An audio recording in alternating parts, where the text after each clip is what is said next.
Well, the reason I didn't start melodic music early is because when they had their musical programs, by the time I signed up and convinced my parents that it was safe to have one of those instruments in the house, something would occur and we'd have to move to another place, and I would stop taking the clarinet or the trumpet or whatever it was that I started.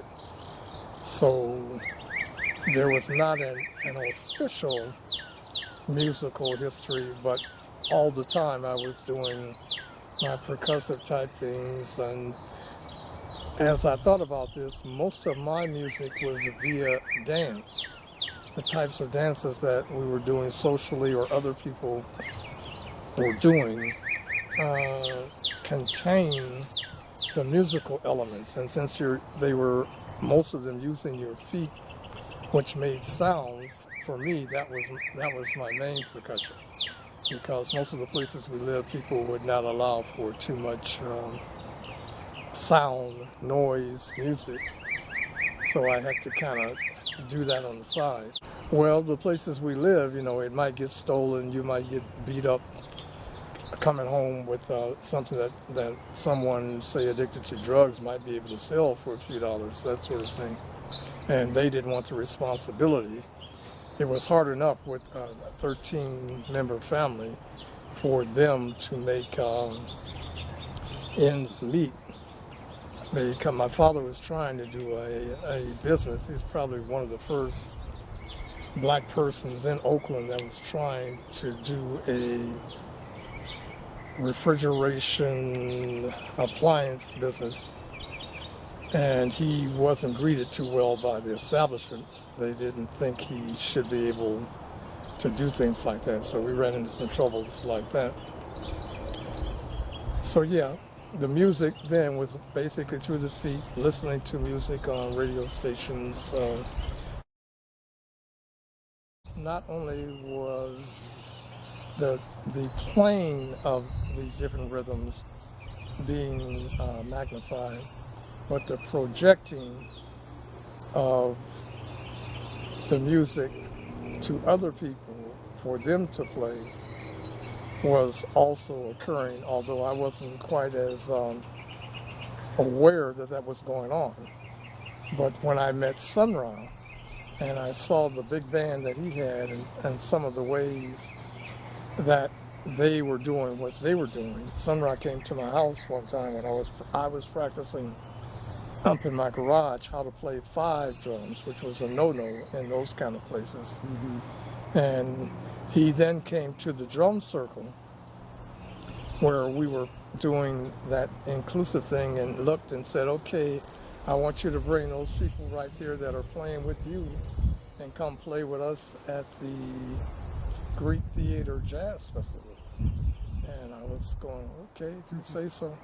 You know what you want. And then eventually I came to see that he not only was playing his music, but he was projecting choreography, is what you would use as a dancer, but he was projecting the composition of his music through his keyboard, so much so that you could play to his composition as though you were reading music. It was coming through the ears and the intuition, the way other people would have it coming only through the notes on the paper. That's really cool. And then I realized that why he's decided, oh, this person the thing he said, him and John Gilmore, when they came to my house, oh, you can play with us, because that's what they saw more so than other things. So I began to play with them that way too, to talk, and I had a chance to sit and watch him write. He actually wrote the music, but as I told you, when we started playing, I could realize how not only is it like that's practice, but when we played, those notes weren't there. Instead, he was playing the composition and projecting it. And at some point, he might project it to go somewhere else, and the people that he kept and selected in his band would be able to play to that. They understood.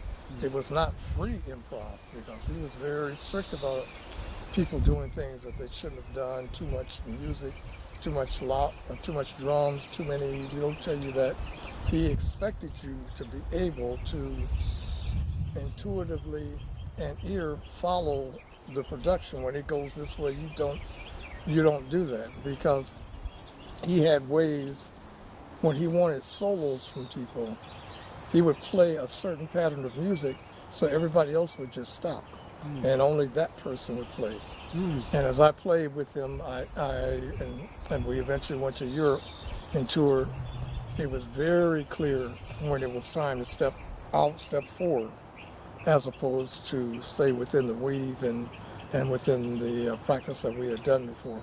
And then it was obvious this was not an accident. This is how music can go to that level if you have someone that's into it that much and has selected people who are also willing to put themselves into that. It takes a lot of energy and a lot of soul searching for you to play with a person who's going to say, oh yeah, we practice it this way, but right now I'm going to do this in front of the king and queen of whatever it is. Yeah. And then pull down and expect you to step forward and do your solo. And people are in an opera house with opera glasses looking down from the 7th floor, looking at you, expecting you to do what you're going to do. Wow.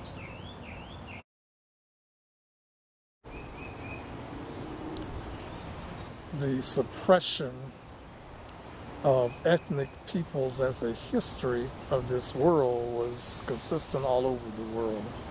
And that in most cases, those early societies that got colonialized and suppressed were basically societies that had heavy drum emphasis. There was one time, just because of the inventions necessary, that almost all music was percussion, okay?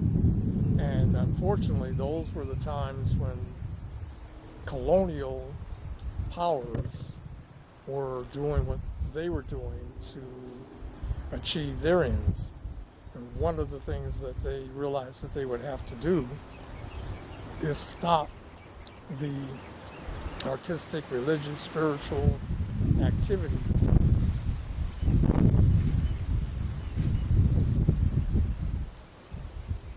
that would make it more difficult for them to achieve their ends and to maintain their ends. So consciously drumming for the community gatherings and motivations and spirituality got, in most cases, suppressed or went underground, or the people who were the most impactful there, they had to do other things or come join the colonial folks and work for them.